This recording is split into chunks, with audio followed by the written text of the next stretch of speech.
காட்டி அவனை பேச விடாம தள்ளி தள்ளி கடைசியில் என்ன தெரியுமா, இந்த சொல் பேச்சு கேட்கிற பிள்ளைலாம் போயிடுவான்.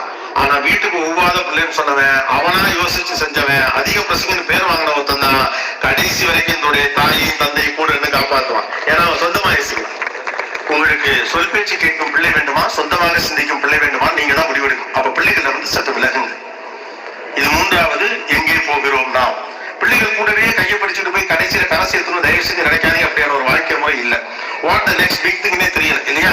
20 ஆண்டுகளுக்கு முன்னதாக இந்த குறிப்பிட்ட படிப்பை படித்து விட்டால் உங்களை லைஃப் செட்டில் ஆயிருக்கும் புரிஞ்சிச்சு. எது செஞ்சீங்க? 15 வருஷத்துக்கு முன்னால அமெரிக்காவுக்கு போயிட்டோம்னா வாழ்க்கை செட்டில் ஆயிரும் அப்படின்னு நினைச்சீங்க, ரைட் தானே? இப்ப இப்படி எல்லாம் ஏதாவது யோசிக்க முடியுமா? திடீர்னு பார்த்தா பேட்டரி கார்னு கொண்டாந்தாங்க. அவன் எலன் மஸ்க் கொண்டாந்து அவ்வளவு கார் விட்டான். திடீர்னு அவன் ஸ்பேஸ் கிராஃப்ட்டுக்கு போயிட்டான். அடுத்து என்ன நடக்கும்னா இப்ப யாருக்குமே தெரியாது. ஏஐ டெக்னாலஜி வந்துச்சு. அதுக்கு அடுத்த லெவல் வரப்போது பள்ளிக்கூடங்கள்லாம் அதை கொண்டு போறாங்க. அடுத்து வாட் பிக்ஸ் நெக்ஸ்ட்னு தெரியல. கார்லாம் ஆள் இல்லாத கார்கள் வரும், ரோட்ல கார்கள்லாம் தெரியும். கையை நீட்டினா கொண்டு அத்தை வீட்டுல முடிஞ்சுன்னா அதுவே விட்டுரும் அப்படிங்கிறான். இவ்வளவு ரோடே தேவையா என்னன்னு தெரியல. அப்ப எந்த சூழலுக்கு பிள்ளையை நீங்கள் தயார் செய்கிறீர்கள் என்பதுதான் முக்கியம்.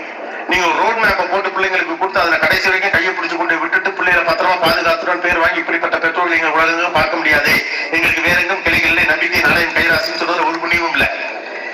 ஒரு சரியான சூழலுக்குள் உங்கள் பிள்ளையை கொண்டு போய் அமர்த்தி விட வேண்டும் என்ற உங்கள் தவிர்ப்பை விட ரொம்ப முக்கியமானது எந்த சூழ்நிலையும் கையாளும் அறிவை உங்கள் பிள்ளைகளுக்கு நீங்கள் தர வேண்டும் என்பதுதான். காரணம் சூழ்நிலைகள் மாறிக்கொண்டே இருக்கிறது என்பதுதான் யதார்த்தம். முன்னெல்லாம் மாற்றம் என்பது 10 வருஷத்துக்கு 20 வருஷம் ஒரு தடவை நடக்கும் இல்லையா. அம்பாசிடர் கார் வந்ததுல இருந்து அடுத்த கார் வர்றதுக்கு அத்தனை வசாச்சு. அம்பாசிடர் கார் தான் எல்லா காரை பார்த்தாலும் அம்பாசிடர் சொல்லுவாங்க. எங்க பாட்டில எந்த காரை பார்த்தாலும் அம்பாசிடர் தான் சொல்லுவாங்க. சாகர வரைக்கும் அது பார்த்தா எல்லா காரையும் அம்பாசிடர் தான் சொல்லிச்சு. ஏன்னா அது பார்த்தா முதல் கார் அம்பாசிடர் கார் தான். அதுக்கு எங்க தாத்தா மாருதி கார் வந்தப்ப எங்க அம்பாசிடர் கார் சின்னதா இருக்குச்சு. அதை பொறுத்த வரைக்கும் காரே அம்பாசிடர். மாருதி கார் வந்தப்ப அதை வேடிக்கை பார்க்க போன கூட்டமே அவ்வளவு காலத்துக்கு அப்புறம் தான் அப்படி ஒரு சோப்பு டப்பா மாதிரி ஒரு காரா அப்படி. இன்னைக்கு 10 கார் போனா 10 வேற கார்.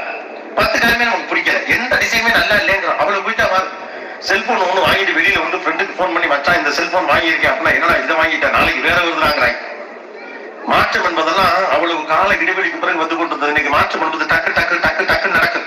அது மாற்றம் என்பது வேகமாக நடந்து கொண்டிருக்கக்கூடிய ஒரு காலகட்டத்தில், டெக்னாலஜி டக்குன்னு கால்குலேட் பண்ணக்கூடிய காலகட்டத்தில், மனித உணர்வுகள் மாறிக்கொண்டே இருக்கக்கூடிய காலகட்டத்தில், மனிதர்கள் உளவியல்ல நிறைய பிறழ்வுகள்லாம் ஏற்பட்டு கொண்டிருக்கூடிய காலகட்டத்தில் ஒரு குறிப்பிட்ட சூழ்நிலைக்குள் பிள்ளையை கொண்டு போய் சேர்த்து விட வேண்டும் என்று நினைப்பதே கூட சற்று புரிதலற்ற பார்வைதான்.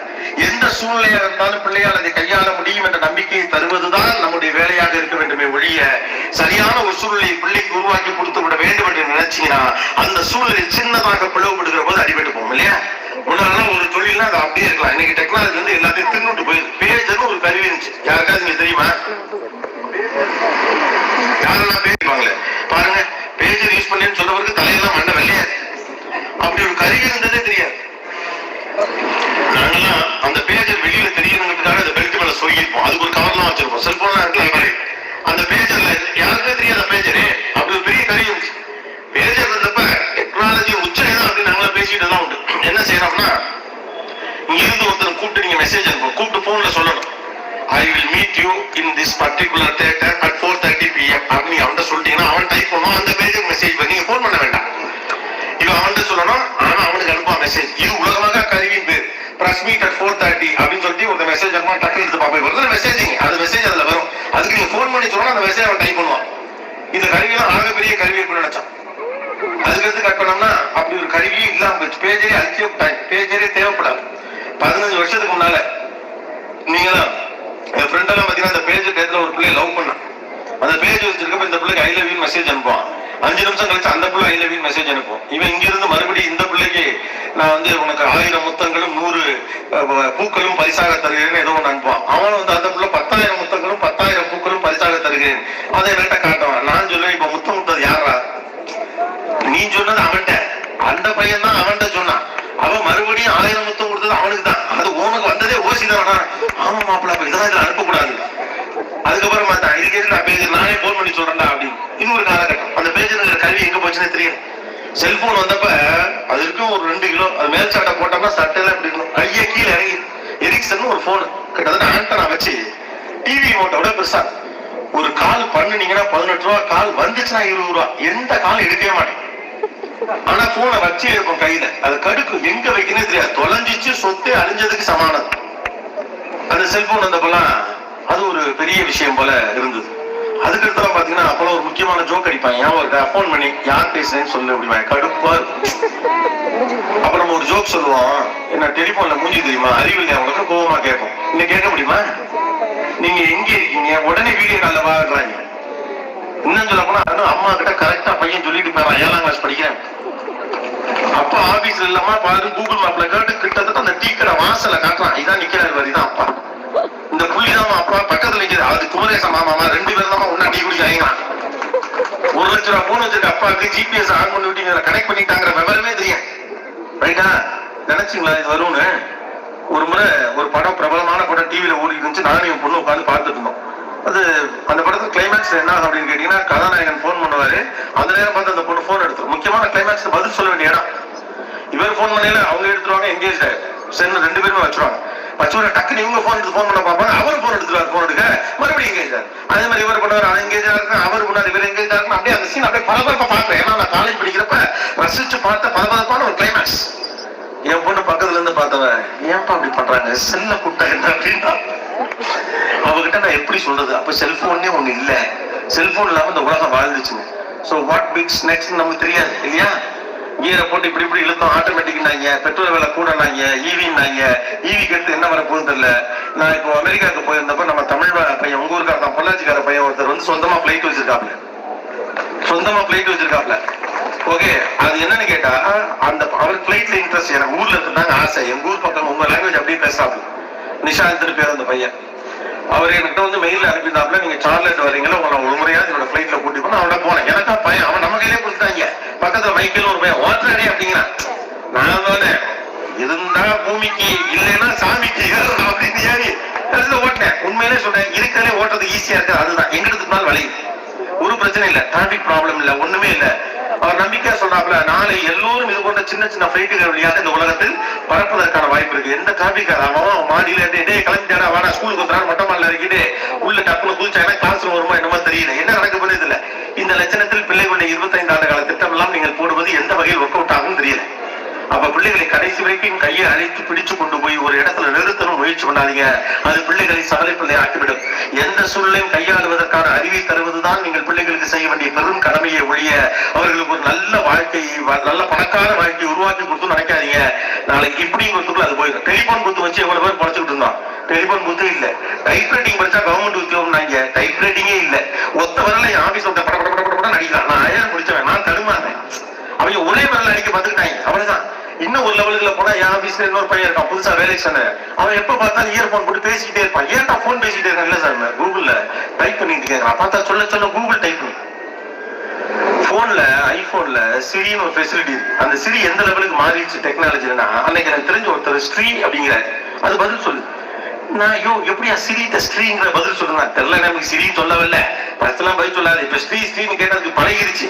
அதனால அது ஸ்ரீன்னு சொன்னாலே புரிஞ்சுக்குது. எது பொண்டாட்டி புரிஞ்சுக்குதோ இல்லையோ, ஸ்ரீ புரிஞ்சுக்குது. இப்ப சிரி பேரு ஸ்ரீ.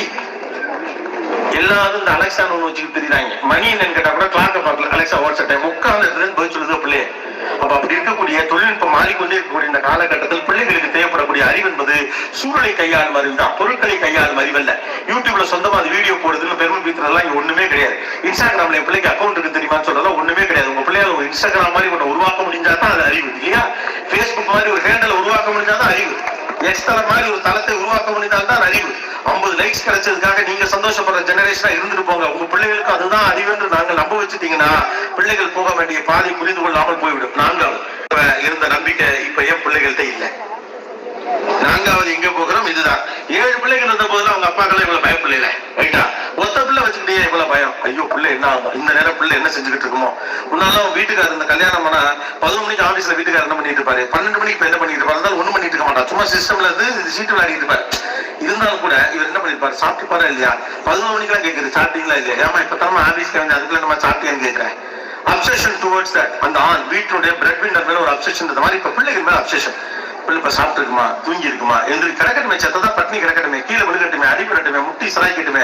உங்க எல்லாருக்கும் முட்டியில ஒரு காயம் இருக்குல்ல, நெத்தியில ஒரு கோடு இருக்குல்ல, இந்த இதெல்லாம் அடிபட்டு இருக்குல்ல, முதுகுல ஒரு வாத்தியார் அடிச்சது ஒன்று இருக்குல்ல, ஒண்ணுமே இல்லாம முழுக்கட்டியும் இருக்கு பிள்ளை எல்லாம். ஏன்னா ஃபுல்லா பத்திரமா ஃப்ரிட்ஜ்ல வச்சு ஆப்பிள் மாதிரி வளர்க்கணும். நாளை இந்த உலகம் அப்படி இவர்கள் எதிர்கொள்வான்னு தெரியாது. எந்த சின்ன சுடுசொல்லையும் எதிர்கொள்ளாத வீட்டுக்குள்ளிருந்து வரக்கூடிய பிள்ளை இந்த உலகத்தில் சுடுசொல்லை எப்படி எதிர்கொள்ள போகிறது? இந்த உலகம் அவர்களுக்கு தோதான ஒரு உலகமாக இருக்க போதா? கிடையாது. நீங்க முழுக்க முழுக்க உங்க கைக்குள்ளே வச்சுன்னா ஏற்கனவே எக்ஸ்டெண்டட் ஃபேமிலி தான் இங்க இல்லாம போயிடுச்சு. உண்மையிலே சொல்ல போனா உண்மையில் நாம் மீட்டெடுக்க வேண்டியது எக்ஸ்டெண்டட் ஃபேமிலிஸ், ரிலேஷன்ஸ், கசின்ஸ் தான் திரும்ப மீட்டெடுக்கணும். மறுபடியும் நம்ம எங்க விட்டுறோம்? கசின்ஸ் எல்லாத்தையும் விட்டுறோம். பூரா பையன் சண்டை, அவன் என்ன விட மறைச்சுக்கிட்டான் அவங்கள பேசக்கூடாது. அம்மா சைடுல உட்காந்துக்கிட்டு எல்லாம் அப்பா சைடுல எவனையும் சேர விடாம பாத்துக்கிறது. அப்பாக்களுக்கு இந்த புச்சாலத்தனம் பத்தாது. அம்மா அதெல்லாம் பாத்துக்காடு விட்டுவாங்க. கடைசியா 17 வயசு தான் அவருக்கு தெரிய வரும், ஃபுல்லா சொந்தக்காரங்க முழுக்க அம்மா சைடா இருக்கு, நம்ம சைடுல இருந்து ஒரு பையன் கூட நம்ம பேரோட கனெக்ட் இல்ல அப்படின்னு அப்பாக்கள் ஒரு நினைக்கிறப்ப அப்பாக்களுக்கு 45 வயசு, அதுக்கு மேல எங்களால ஒண்ணுமே பண்ண முடியாது. இப்ப சுதாச்சாராங்க, இப்ப கணக்காக அண்ணனெல்லாம் போட்டு விடுதா இந்த தெளிவா உன் சித்தப்பனை நம்பாத அப்படின்னா அதே மாதிரி அந்த பக்கம் சொல்லி கொடுது, உன் சித்தியை மட்டும் நீ நம்பாது. ஓகே, உங்க அத்தைக்காரி மாதிரி மோசமான ஆளே கிடையாது. இங்கிட்டு இவன் சொல்லுது உன் மாமங்கார திருடன், எதுக்கு நம்மளும் போட்டு வைப்போம். ஆளுக்கு ஒரு பக்கம் பிறந்து பிள்ளைங்களை தனித்தனி நபர்களாக இருக்கிறாங்க இல்லையா? அப்ப ஏற்கனவே அவர்கள் பதட்டமான ஒரு சூழல் இருக்காங்க. தனக்கட்டு யாருமே இல்லை என்ற ஒரு நிலையை விட ஒரு அபாக்கியமான நிலை பிள்ளைகளுக்கு வந்துவிடக் கூடாது. காசு பணம்லாம் இருக்குது, எல்லாம் இருக்குது, டெக்னாலஜி இருக்குது, போன் இருக்குது, வசதி வாய்ப்புலாம் இருக்குது. ஆனா ஏதாவது அவசரம் ஆபத்துனா பேசுறதுக்கு மனுஷால இல்லாத ஒரு சமூகம் இருக்குல்ல, அதுதான் இருப்பதிலேயே மோசமான ஒரு சமூகம். ஆனா நம்ம நினைச்சிருக்கோம் வளர்ச்சியை நோக்கி பயணிக்கிறோம். மனிதர்களின் உறவுகளை தொலைத்து விட்டு வளர்ச்சியை உங்கள் கையில் எடுப்பீர்கள் என்றால் எங்கே போகிறோம் என்கிற மிக முக்கியமான கேள்வியை நீங்கள் கேட்டுக்கொள்ள வேண்டும் இல்லையா? உங்களுக்கு எவ்வளவு பேர் இருந்தாங்க, கித்தன் கின் அப்படின்னு ஒண்ணு இருந்தாங்கல்ல, ஒவ்வொன்றுக்கும் ஒரு உறவு இருந்ததுல, ரகசியம் பேச ஒரு உறவு, பார்ட்னர் கை. நம்ம யாரும் திருவிழாக்கெல்லாம் கூட்டு போவா, மாமா தான் கூட்டு போவா. நைட்டு செகண்ட் ஷோக்கு சினிமா போனா மாமா மட்டும் தான் நீங்க போய் நிற்பீங்க. செலவுக்கு காசு இல்லைன்னா சித்தப்பா தான். பெரியப்பாவிடம் போய் பேசக்கூடிய துணிச்சல் நம்ம இடம் இருந்தது. பெரியப்பா கூட்டு ஒரு போன்ல சொல்லுவாரு, ஆசைப்படாத புள்ள இல்லனே சொன்னா கேள், அவ்வளவு முடிஞ்சு போச்சு. ஒவ்வொன்றுக்கும் ஒரு உறவு, பார்ட்னரின் கைக்கு ஒரு உறவு, ரகசியத்தை சொல்ல ஒரு உறவு, செலவுக்கு ஒரு உறவு, கலாச்சாரத்தை சொல்லிக் கொடுக்க ஒரு உறவு. அப்பாவே அடிச்சு விட்டா கூட மாமங்கார கூட்டிட்டு போயிட்டு கடை இதுல பொருள்லாம் வாங்கி கொடுத்து விடுறோம், அவங்க அப்பா கோவக்கார நல்ல வேண்டானா அப்படின்னு சொல்லி சமாதானம் பேசுகிற ஒரு உறவு அஞ்சு பூரா மேலே இப்ப கட் பண்ணி விட்டாச்சு இல்லையா? ஒவ்வொருத்தருடைய பஞ்சாயத்து. நீங்க உங்க வீட்டுக்கார் இவ்வளவுதான். இன்னும் சொல்ல போனா அவருக்கும் பெருசா அப்ப ஸ்பேஸ் கிடையாது. இதுல மட்டும் தலையிடாதீங்கன்னு எதுலையுமே தலையிட வருது. முன்னாள் பிள்ளை எல்லாம் அடிச்சோம்னா அம்மாவுக்கு கத்துப்பெல்லாம் அடிங்க, அப்பான்னு தான் கத்துறாங்க. அந்த வேகமா முடியாதா, என்னப்பா இல்ல படிக்கல அதான் சொல்லி கொடுத்தேன், ஏப்பா அடிக்காம சொல்லி கொடுப்பா, இதுல மட்டும் நீங்க தலையிடாது. சரி சாப்பிடுறாங்க, காலையில 2 இட்லி 3 இட்லி சாப்பிடுறான், வாயில வச்சு திணிக்கிறோம், குத்துறான், கத்துறான், அப்பா ஓடி ஆறான். என்ன அப்படின்னா என்னால சாப்பிட முடியலப்பா, அம்மா சாப்பிட சொல்றாங்க, விடுப்பா பசிச்சா சாப்பிட போறான் அப்படின்னு. இதுல மட்டும் நீங்க தலையிடாதீங்க. சரி இதுல தலையிடல, ஸ்கூல்ல இருந்து வரான், ஏதோ மார்க் கம்மியா எடுத்துட்டான், ரைட்டு விட அடுத்த சரி பண்ணிப்பான். அதுக்கு என்ன பண்ண சொல்றேன், எல்லாரும் அப்படிதான், நானும் ஆரம்பத்தில் அப்படின்னா பொறுப்பு வந்த பிறகு நான் வரலையா அப்படின்னு ஒரு சொன்னா. இங்க பாருங்க, இது முக்கியமான விஷயம். அவங்க என்ன சொல்றாங்கன்னு கேட்கறதுக்கு நீங்க தயாராகிறதா. Don't obsess with your kids, don't obsess with anybody. கடைசி வரைக்கும் இந்த பிள்ளை உங்க பேச்சை கேட்கலாம் நினைக்காதீங்க, அப்படிலாம் கேட்காது. அப்படி கேட்கணுங்கிறது அவசியமும் கிடையாது. அப்படி கேட்டால்தான் அது நல்ல பிள்ளைங்கிற எந்த அர்த்தமும் கிடையாது. நான்லாம் கேட்டாலும் அது உங்க தலையிடுறதுக்கு நாங்க ஒன்றும் பண்ண முடியாது. நீங்க கேட்டீங்கன்னா அது உங்க பிரச்சனை, ரைட்டு தானே? ஆனா நம்முடைய அப்பாக்கள் இருந்த ஒரு துணிச்சல் இருக்குல்ல, அது நம்மகிட்ட இல்லை, அதான் பயம். நம்முடைய அப்பாக்கள் ஒரு துணிச்சல் இருந்துச்சுல. இன்னைக்கு 40 வயசுல இருக்கக்கூடிய உங்களுடைய அப்பா ஒரு துணிச்சல் இருந்துச்சு. 3 அண்ணன் தம்பிங்க, 4 அக்கா தங்கச்சிகளும் இருந்தீங்க. அப்பா சாதாரண ஒரு தொழில தான் இருந்தாரு. ஆனாலும் தந்தையிடம் ஒரு நம்பிக்கை இருந்தது, என்னுடைய பிள்ளைகளை நான் கரை சேர்ப்பேன், என்னுடைய பிள்ளைகள் கரை சேர்வார்கள். அந்த நம்பிக்கையே நம்மளை கரை சேர்த்தது இல்லையா? இதே ஊர்ல சாதாரண குடும்பத்துல இருந்து நல்ல இடத்துக்கு வந்துட்டீங்கல்ல, என்ன கெட்டு போச்சுப்ப. ஆனா ஒத்த பிள்ளைய வச்சுக்கிட்டு எவ்வளவு பயம் இல்லையா? ஏன்னா முன்னால அந்த 7 பேர் செஞ்ச வேலை இப்ப அந்த ஒத்த பிள்ளையும் செய்ய வேண்டியது. அதான் ப்ராப்ளம். பிள்ளைக்கு நமக்கு சண்டை வரதுக்கான ரீசன் என்னன்னா, அவனை எதிர்பார்க்கும் முன்னால பிள்ளைகள் மேல கிடையாது. அம்மா அப்பாக்களுக்கு ஒத்தால் அவங்க வளர்க்கணுங்கிற அவசியம் கிடையாது. பிள்ளைய அம்மா வளர்ப்பாங்க, அப்பா வளர்ப்பாரு, அத்தை வளர்க்கும், சித்தி வளர்க்கும், மாமா வளர்ப்பாரு, பக்கத்து வீட்டு மாமான்னு ஒருத்தர் இருப்பாரு, அவர் உரிமை எடுத்துப்பாரு. நம்ம தெருல மூத்தவர் ஒருத்தர் இருப்பாரு, கட்டச்சோரத்தை உட்காந்து வந்து தலையில தட்டு வரவர்கள் அந்த உரிமை எல்லாம் இருந்துச்சு. டீக்கடை வாசல ரொம்ப நேரம் வந்துட்டு இருந்தா சைக்கிள்ல பக்கத்து தெரு மாமா வந்தாலே மரப்பார ஓடி போயிடுவான். இன்னைக்கு உங்களுக்கும் பிள்ளைகளை வளர்க்கறதுக்கு ஆள் கிடையாது, நீங்க மட்டும் தான். 10வது கூகுள், டெய்லி ஒரு கூகுள்ல படிச்சு குழந்தை வளர்ப்பது எப்படி. உலகத்திலே அதிக மக்கள் தொகை கண்டுக்கூடிய ஒரு தேசம் நாம தான். பெக்கிறது எப்படின்னு நம்ம எங்கேயும் படிக்கல, ஆனா வளர்க்கறது எப்படின்னு எல்லா சைட்லயும் போய் படிக்கும். நமக்கு இயல்பாக ஒரு திறன் இருக்கு, பிள்ளையை வளர்க்கறது ரொம்ப போராடாதீங்க. ஏன்னா ஜெனட்டிக்கலாக குழந்தை வளர்ப்பு எப்படின்னா, நமக்கு ஜெனட்டிக்கலாவே ஒரு அறிவு இருக்கு இல்லையா? நம்முடைய பாட்டியிடம் இருந்து, நம்முடைய மூதாதைகளிடம் இருந்து, நம்முடைய குடும்பத்திடம் இருந்து நமக்கு வந்திருக்கக்கூடிய அறிவு, நம்ம குடும்ப சூழல தான் வளர்ந்துருக்கோம். அப்போ ஒரு பிள்ளை இயல்பா நமக்கு வளர்க்க தெரியுங்கிற அறிவு நமக்கு இருக்குங்கிறது நமக்கு தெரியல. அமெரிக்காக்காரன் சொல்றதெல்லாம் சரியா இருக்குன்னு அவன் குழந்தை வளர்க்கறது எப்படின்னு சொல்றானா, அதெல்லாம் அப்ளை பண்ணி பார்த்துட்டு இருக்க வேண்டிய அவசியம்லாம் இல்லை. ஒன்னே ஒண்ணுதான், நிறைய பிள்ளைகளை வளர்ப்பதற்கு தோதாக சமூக சூழல் அப்போது இருந்தது. ஒற்றை பிள்ளை வளர்ப்பதற்கான சமூக சூழலை நாம் கட் பண்ணி விட்டோங்கிறதா இன்னைக்கு இருக்கிற பிரச்சனை. 1.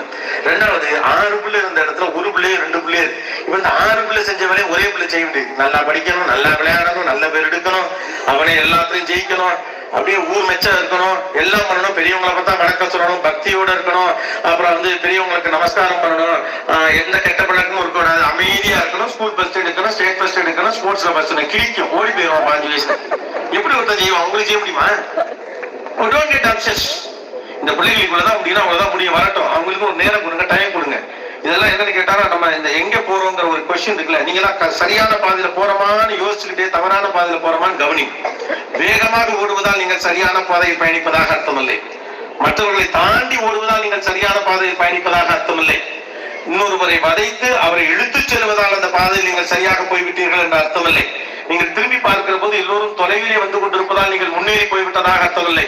நீங்கள் மகிழ்ச்சியோடும் திருப்தியோடும் நாணயத்தோடும் நடைபோட்டால் மட்டும்தான் நீங்கள் சரியான பாதையில் பயணிக்கிறீர்கள் என்று அர்த்தம். அவ்வளவுதான். Just go with that. Slow down. கொஞ்சம் ஸ்லோ டவுன் பண்ணு. நானே ஒரு காலகட்டத்தில் விரைவுபடுத்தணும்னு சொன்ன ஆளுதான். இன்னைக்கு உலகம் போற போக்குல ஒண்ணுமே புரியும். 4வது எங்கே போகிறோம்? பிள்ளைகளுக்கு சொத்து சேர்த்து வச்சோம், இந்த இயற்கையை காப்பாற்றி வச்சோமான்னு தெரியல. எல்லாம் இருந்துட்டு வந்தேன். போற இடத்துல இதான் சொல்றாங்க, இவ்வளவு குளிராதுங்க, இப்ப குளிர்துங்கிறான். இங்க மட்டும் இல்ல பிரச்சனை, அமெரிக்காலே இருக்கு, கனடாலே இருக்கு, உலகத்துல பல நாடுகளுக்கு பயணம் செய்யறோம், பல ஊர்களுக்கு போறோம். நானே கேள்விப்பட்டது இல்ல. நான் இந்த வருஷம் தான் சொல்றேன், ஒவ்வொரு ஊருக்கு நான் போறப்ப சென்னை தேவைங்கிற மாதிரி. தேனிக்கு ஒரு புத்தக கண்காட்சிக்கு தான் போயிருந்தேன். தேனியில அவ்வளவு, தேனியில பக்கத்துல குமிழி இருக்குது, குழுகுன்னு ஒரு அபிப்பிராயம். தேனியில கொளுத்தி எடுக்குது. கோயம்புத்தூர குட்டி ஊட்டிமாங்க.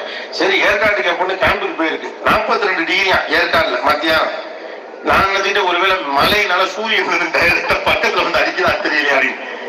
பனி வர வேண்டிய வெளிநாடுகளுமே எப்பெல்லாம் ஸ்னோ வருமோ அந்த ஸ்னோ வர்றதெல்லாம் நின்று போச்சுங்கிறாங்க. சில இடத்துல கூடுதலா ஸ்னோ வருதுங்கிறாங்க, சில இடத்துல ஸ்னோவே வராத இடத்துல ஸ்னோ வருதுங்கிறாங்க.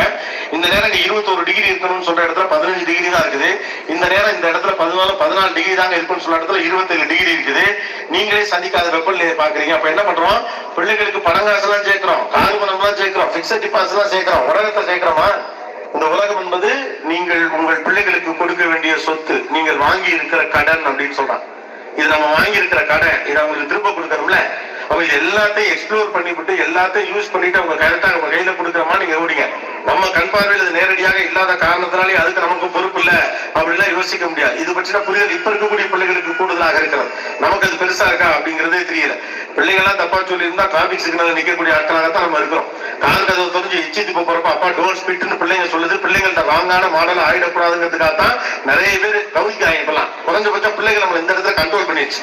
ரோட்ல எச்சிட்டு போறது, குப்பையை போறது எல்லாத்தையும் பள்ளிக்கூடங்கள் மிக அழகாக தவறுன்றவர்களுக்கு புரிய வச்சுட்டாங்க. இந்த ஜெனரேஷன் குப்பை போடனா கூட பசங்க டக்குன்னு சொல்லிடலாம், அப்பா நோப்பா வாட் இஸ் திஸ் பா அப்படின்னு பையன் சொல்லிடலாம், பொண்ணு சொல்லிடு. டிராபிக் சிக்னல் நீங்க ரெட் சிக்னல் இருக்கல கிராஸ் பண்ணீங்கன்னா உங்க முன் வரிசையில் உட்கார்ந்து மகள் கேட்கிறாரு, ஏப்பா டிராபிக் சிக்னல் ரெட் இருக்கப்ப நீங்க போக கூடாது, தப்பு தானே. அதெல்லாம் போகலான்னு சொன்னா நீங்க தப்பான போயிருக்கீங்களாலும் குறைஞ்சபட்சம் ரூல்ஸ் அண்ட் ரெகுலேஷன்ஸை ஃபாலோ பண்ணணும் அப்படின்னு நினைக்கிறோம். அப்ப இந்த தலைமுறையுடைய கருத்துக்களை புரிந்து கொள்ள வேண்டிய அவசியம் நமக்கு இருக்கு. அடுத்த ரொம்ப முக்கியமான விஷயம், பிள்ளையின் பேச்சை கேள்வி. ஏன்னா நம்ம எப்போ பண்ணோம்னா இந்த உலகம் அதிகாரம் சூழ்ந்த உலகம். இந்த அதிகாரம் சூழ்ந்த உலகத்திற்குள் யாருக்கு அந்த வீட்டுல பவர் இருக்குதோ அவங்க சொல்றதை கேட்கணும். அப்பாவின் உத்தரவுப்படிதான் வீடு ஒரு காலத்தில் நடந்தது இல்லையா? ஏன்னா அப்பா தான் அதிகாரம் மிக்க மனிதர். அவருக்கு ஏற்ற கூட வீடே மாறிக்கணும், அவரோட மூடிக்கு ஏற்ற மாதிரி வீடே மாறிக்கணும். அப்பாவுக்கு மூடு சரியில்லை, நாமளும் அமைதியா இருக்கணும். அப்பா சந்தோஷமா தான் நம்ம கடுப்பா இருந்தா சிரிச்சுதான் ஆகும். ஹோட்டலுக்கு இங்கேருந்து ஒரு மாசம் முதல்ல கூட்டி போறவர் போன வாரத்தில் அவரே இல்லாத மசாலா தோசை சேர்த்துவார். நாம இங்க வந்து 10 ஐட்டமா இருக்கலாம், சோளா பொரி வந்தா கனவு கண்டிருப்பான் ஒருத்தர். வேற இந்த ஆளுக்கு மசாலா தோசை பிடிக்கிற ஒரே காரணத்துக்காண்டி அவர் பொட்டாட்டி இந்த கருமத்துக்கு எதுக்கியா கூட்டியாது, இதை நானே வீட்டுல செஞ்சிருப்பேன், இது பரவாயில்ல சிறப்பாக்கலாம், எல்லாருக்கும் சூடா இட்லி வைக்கின்ற வீட்டுல திக்கிறோம், வெளியே வந்து ஏதாவது வித்தியாசமா திக்கலாம்னு நினைச்சாங்க. அப்ப அதிகாரம் மிகுந்த மனிதர்கள் தங்களை கட்டுப்பாட்டுக்குள் வீட்டை வைத்திருந்தது போல இப்போது இருக்க வேண்டும் என்ற இந்த அவசியமும் கிடையாது. எல்லோருக்கும் அதிகாரம் இருக்கு. ஒரு வீடு என்பது பெரியவர் சிறியவர் என்பதெல்லாம் கிடையாது. பிரெட்னருக்கு அதிகாரம் கூட அந்த வீட்டுல கூட சின்ன குழந்தைக்கு அதிகாரம் கம்மியெல்லாம் அர்த்தம் கிடையாது. அப்ப பிள்ளைகளை எல்லாத்துலயும் பார்ட்டிசிபேட் பண்ண வைங்க. பெரியவங்க பேசிட்டு உனக்கு என்ன வேலைங்கிறதா இருக்கிறது எனக்கு தெரிஞ்ச ஒரு அஃபெக்டிவ் ஸ்டேட்மெண்ட். ஒரு சின்ன பிள்ளை இருக்கும்போது நீங்க ஏன் பிள்ளை இருக்கும்போது பேசக்கூடாத விஷயத்த பேசாதீங்க, அவ்வளவுதானே. ஒரு முக்கியமான நிகழ்வின் போது பெரியவங்க இருக்கிற பிள்ளை பக்கத்துல உட்காந்துக்கிட்டு தெரியட்டும், அக்காவுக்கு மாப்பிள்ள பாக்குறாங்க, அவன் ஏதோ கொச கொசன்னு கேட்கணும். சின்ன பையனுக்கு தெரியட்டும், அவன் தானே நாளைக்கு எடுத்து நடத்த போறான், செய்ய போறான், பண்ண போறான், வர போறான். பெரியவர்கள் உனக்கு என்ன வேலை, பெரியவங்க பேசிட்டு உனக்கு என்ன வேலை. பிள்ளைங்க இருக்கல, நீங்க பெரியவங்க பேச வேண்டிய பேசுற. பிள்ளைகள் எல்லாத்துலயும் பார்ட்டிசிபேட் பண்ண வைங்க. சோசியல் ஸ்கில்ஸ் டெவலப் பண்ணுங்க. ஒரு காலத்துல இயல்பாக லீவுக்கு அத்தை வீட்டுக்கு மாமா வீட்டுக்கு போனப்ப 4 பேர்ட்ட பேசி பழகி பிள்ளைங்கள கம்யூனிகேஷன் ஸ்கில் இருந்துச்சு. இப்ப அது கோர்ஸ் ஆயிடுச்சு இல்லையா? ஒரு விஷயத்துல பிள்ளைகளே வாதிட்டு எனக்கு தான் ஃபர்ஸ்ட் பேட்டிங் சண்டை போட்டு ஏதோ ஒரு பேட்டை வாங்கி விளையாடுவாங்க. இப்ப நெகோசியேஷன் ஸ்கில்ஸ் ஒரு கோர்ஸ் ஆயிடுச்சு. வாழ்க்கையில் நடைமுறையில் நம்ம வாழ்க்கையில் இருந்த அறிவு எல்லாவற்றையும் பாடமாக மாற்றி வைத்திருக்கிறோம். அப்ப நான் சொன்ன 5 விஷயத்தை ரிப்பீட் பண்ணுமா? முதல் விஷயம், நம்ம எங்க போகிறோம்ல கவனமாக இருக்கக்கூடிய ஃபைனான்ஸ். பணக்காரனாக இருக்கிறோமா? பணக்காரனை போல பாவனைகள் இருக்கிறோமா? சேமிக்கிறோமா? கடன்காரனாக மாறிக்கொண்டிருக்கிறோமா? வீட்டிலே பொருட்கள் இருக்கிறது, வசதி இருக்கிறது, ஆனால் அனைத்தும் நம்முடையதா என்ற கேள்வி எழுப்புங்கள். இரண்டாவது, பொருளாதார கலாச்சாரம் என்றால் என்ன என்பதை பிள்ளைகளுக்கு தெரியும்படியாக புரியும்படியாக சொல்லுங்கள். மூன்றாவது, பிள்ளைகள் செலவாளிகள் அல்ல. பிள்ளைகளுக்கு தேவையில்லாத விஷயத்தை வாங்கி கொடுத்து விட்டு உங்கள் மகிழ்ச்சிக்காக பிள்ளை கேட்டது என்று தயவு செய்து சொல்லாதீர்கள். அடுத்த முக்கியமான விஷயம், உங்களை எக்ஸ்டெண்டட் ஃபேமிலிஸ் எல்லாத்தையும் கட் பண்ணிட்டீங்க, உறவுகள் எல்லாம் மீட்டெடுக்க வேண்டிய அவசியமான ஒரு காலகட்டத்தில் இருக்கிறோம். பிள்ளைகள் எல்லாம் இருந்தாலும் யாருமே இல்லாதது போன்ற ஒரு நிலைக்கு அவர்களை அனுப்புவது வருத்தத்திற்கு உரிய விஷயமாகும். அடுத்த முக்கியமான விஷயம், பிள்ளைகள் அப்சஸ்டா இருக்காது. இந்த பிள்ளை இப்போது என்ன செய்யும் எந்த சூழலுக்கும் தகுதியான ஒரு பிள்ளை உருவாக்குவதுதான் நம்முடைய வேலையாக இருக்க வேண்டும் ஒழிய ஒரு சரியான சூழலுக்குள் பிள்ளையை கொண்டு போய் அமர்த்திவிட வேண்டும் என்ற முனைப்பில் இருக்காது. ஆனால் உலகம் மாறிக்கொண்டே இருக்கிறது, மாறுதலுக்கேற்ப பிள்ளைகள் மாறுவார்கள். அதனால் இந்த காலத்து பிள்ளைகள் யதார்த்த உணவுகளை புரிந்து கொள்ளுங்கள்.